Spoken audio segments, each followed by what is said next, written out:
ప్రత్యేకంగా వీళ్ళు ఎప్పుడైతే మెడ మీద కత్తి పెట్టి కాకినాడ సీపోర్ట్స్ లిమిటెడ్ దగ్గర నుంచి వీళ్ళు పోర్టు లాగేసుకుని ఆరోబిందోకు అప్పచెప్పారో ఆ రోజు నుంచి మీరు చూస్తే లెక్కలు ప్రతి ఒక్కరు కూడా ఆశ్చర్యం కలిగిస్తాయి. 3 ఆర్థిక సంవత్సరాల్లో, నేను 5 సంవత్సరాలు కూడా చెప్పడం లేదు, కేవలం గత 3 ఆర్థిక సంవత్సరాలు చెప్తున్నాను. గత 3 ఆర్థిక సంవత్సరాల్లో మన రాష్ట్రంలో గంగారాం పోర్టులో బియ్యం ఎగుమతి 2,20,289 మెట్రిక్ టన్నులు. కృష్ణపట్నం అధునాతమైంది, చాలా పెద్ద పోర్టు, ఇక్కడ 23,51,218.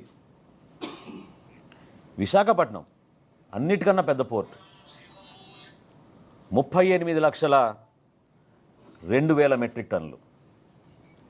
ఇప్పుడు కాకినాడకు వస్తే లెక్కలు చెప్తే మీరే ఆశ్చర్యపోతారు.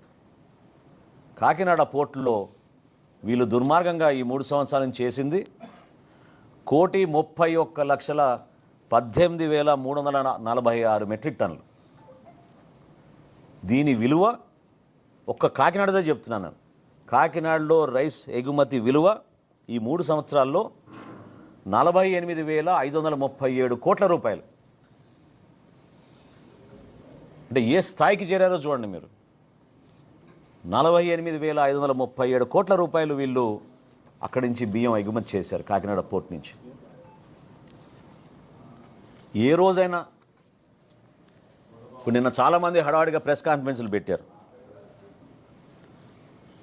కన్నబాబు గారు పెట్టారు, చంద్రశేఖర్ రెడ్డి గారు పెట్టారు, వైఎస్ఆర్సీపీ నాయకులు చాలామంది హడావుడి చేశారు.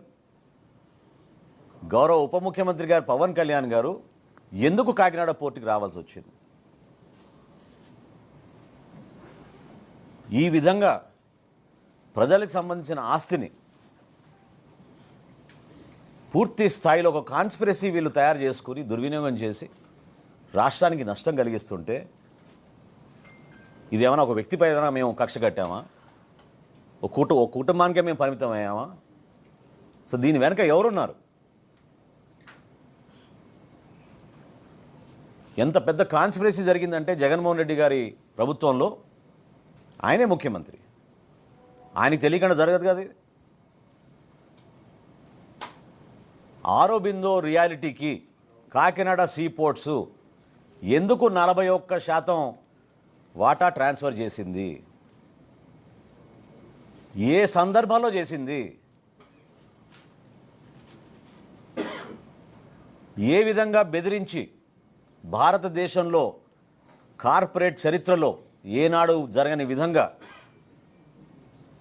కేవీ రావు గారిని వారి కుటుంబాన్ని బెదిరించి ఏ విధంగా వీళ్ళు 41% వాటా రాయించేసుకున్నారో ఖచ్చితంగా బయటికి రావాలి.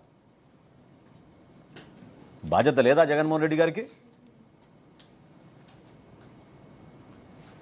కాకినాడ సీపోర్ట్స్ లిమిటెడ్కి ఆరోబిందో రియాలిటీ ఏ విధంగా దూరింది? ఎందుకు మీరు జిఎంఆర్ దగ్గర నుంచి ఎస్సీజెడ్ లాగేసుకున్నారు?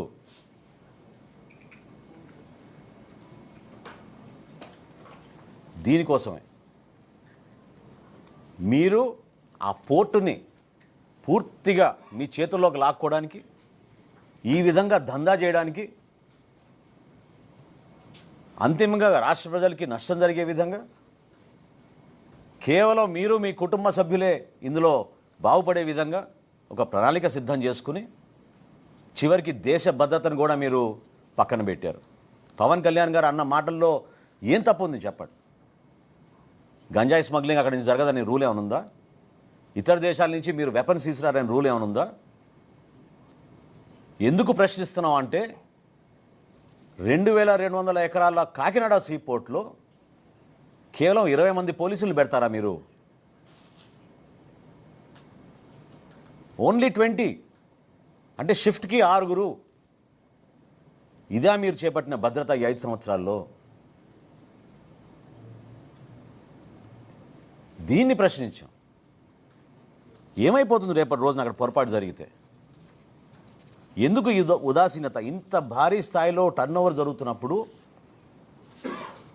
ఇతర దేశాల నుంచి ప్రతిరోజు ఏ సందర్భంలోనైనా సరే కనీసం 10 నుంచి 12 వెసల్స్ ఉంటాయి అక్కడ. 2 పోర్ట్లు కలుపుకుంటే 15 నుంచి 16 వెసల్స్ ఉంటాయి.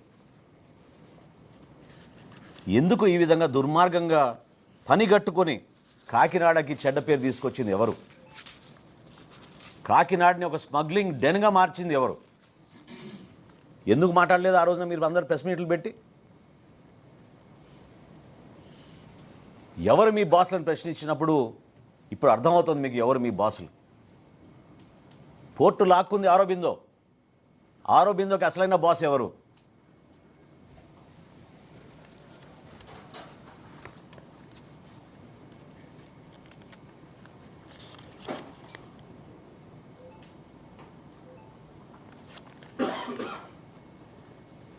గతంలో కూడా బియ్యం ఎగుమతులు జరిగినాయి, కానీ ఈ స్థాయిలో ఎప్పుడు జరగలేదు. నేను ప్రత్యేకంగా మీకు 3 సంవత్సరాల గురించి ఎందుకు చెప్పానంటే, ఇది ఆరోబిందో ఆ పోర్ట్ని టేక్ ఓవర్ చేసిన తర్వాత అసలు ఊహించని విధంగా కృష్ణపట్నంతో పోల్చుకున్న, విశాఖపట్నంతో పోల్చుకున్న 1,31,00,000 మెట్రిక్ టన్నులు కాకినాడ పోర్ట్స్ నుంచి వీళ్ళు బియ్యం ఎగుమతి చేశారంటే ఒకసారి ఆలోచించాలి. ఇందులో ఇంకొక పెద్ద కుంభకోణం ఉంది. కోవిడ్ వచ్చినప్పుడు కేంద్ర ప్రభుత్వం ప్రతి కుటుంబానికి ఉచితంగా బియ్యం సరఫరా చేయమని ఆదేశాలు జారీ చేసినప్పుడు దాదాపు 6,300 కోట్ల రూపాయలు బియ్యం వీళ్ళు లెక్కలు చూపించి ఇక్కడిని తరలించేశారు.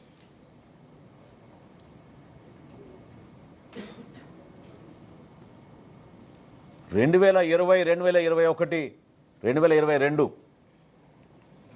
ఈ 4 పోర్ట్లు కూడా నేను మీకు చెప్పిన లెక్కలు కోవిడ్ అప్పుడు జరిగిన ఎగుమతులు.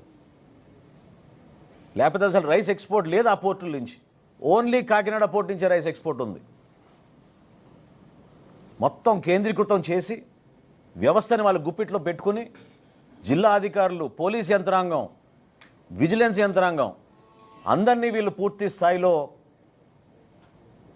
కేవలం వాళ్ళ స్వలాభం కోసం ఉపయోగించుకున్నారు. ఎందుకు మాట్లాడలేదు ఇదే కన్నబాబు గారు, ఇదే ద్వారంపూడి చంద్రశేఖర్ రెడ్డి గారు గతంలో ఎందుకు మాట్లాడలేదు? వాళ్ళకేమున్నాయి వాటాలు అక్కడ? మానస కంపెనీకి 7 ఎకరాలు భూమి ఇవ్వలేదా పోర్ట్లో? మొన్న పవన్ కళ్యాణ్ గారు చాలా స్పష్టంగా చెప్పారు, ఒక వ్యక్తి గురించి కాదు మేము మాట్లాడేది, ఇక్కడ ఈ వ్యవస్థ ప్రక్షాళన జరగాలి. పూర్తి స్థాయిలో లోతుగా పాతుకుపోయిన వ్యవస్థని ప్రక్షాళన చేయడం కోసమే చేస్తున్న ప్రయత్నం ఇది.